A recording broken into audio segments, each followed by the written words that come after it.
Assalamualaikum warahmatullahi wabarakatuh. Saya Silvilis Oktaviana, NPM 170 dari kelas E 2017 PGSD Universitas Kanjuruhan Malang. Di sini saya akan melakukan percobaan tentang erosi tanah. Apa sih erosi itu dan bagaimana terjadinya erosi? Untuk memahami lebih lanjut, yuk kita simak video berikut ini. Erosi merupakan suatu fenomena alamiah yang terjadi di permukaan bumi. Erosi juga bisa terjadi di manapun, bahkan di lingkungan sekitar kita. Contohnya, ketika kita menyirami tanaman di halaman rumah kita, saat menyirami tanaman ada beberapa partikel tanah yang terbawa oleh aliran air. Itu merupakan contoh dari erosi dalam skala yang kecil.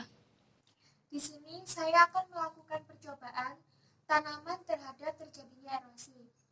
Ada beberapa alat dan bahan yang perlu kita gunakan. Yang pertama, kita menggunakan gelas beserta talinya. Kita memerlukan 3 gelas. Dan yang kedua, kita memerlukan botol.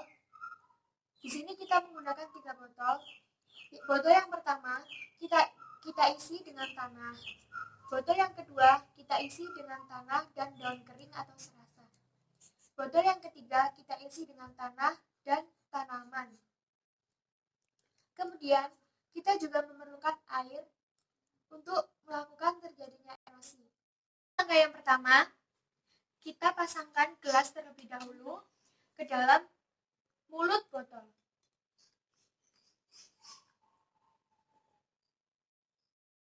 Kita pasangkan untuk botol yang kedua. Dan kita pasangkan untuk botol yang ketiga.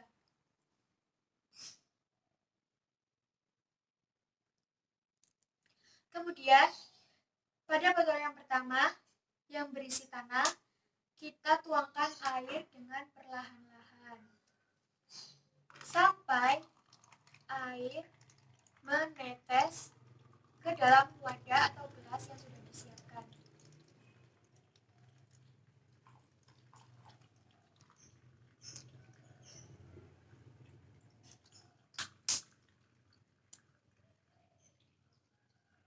Kemudian kita tuangkan air ke dalam botol kedua yang berisi tanah dan daunan kering atau serasa.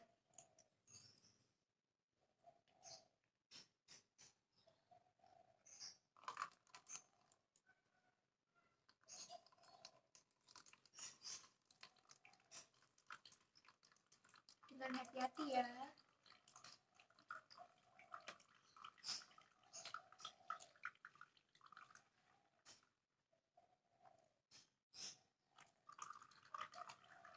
Kemudian kita tuangkan air pada botol ketiga yang berisi tanah dan tumbuhan. Dengan pelan-pelan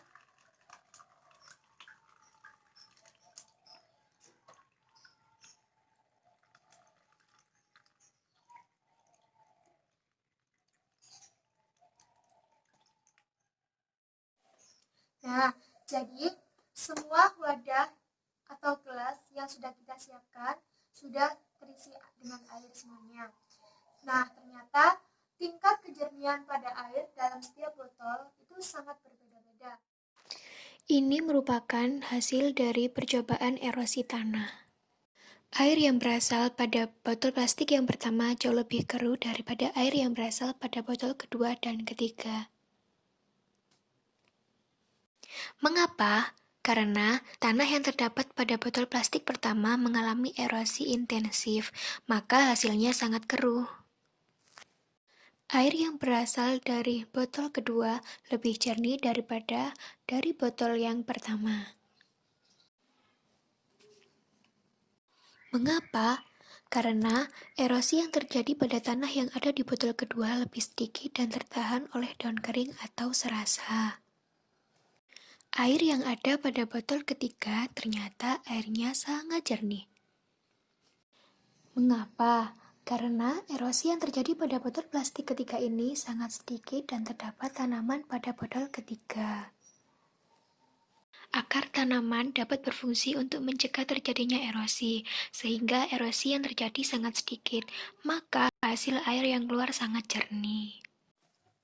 Dari percobaan yang sudah saya lakukan, di sini kesimpulannya yaitu Tumbuhan yang ditanam pada suatu lahan dapat berfungsi untuk mengurangi laju erosi. Selain itu, daun kering atau serasah juga dapat berfungsi untuk mencegah laju erosi. Tetapi, kemampuan serasah dalam mencegah erosi lebih rendah dibandingkan tanaman. Karena tanaman memiliki akar yang dapat berfungsi untuk mengikat tanah, sehingga erosi yang terjadi bisa sangat sedikit. sekian percobaan dari saya. Apabila ada kurangnya, saya mohon maaf. Wassalamualaikum warahmatullahi wabarakatuh.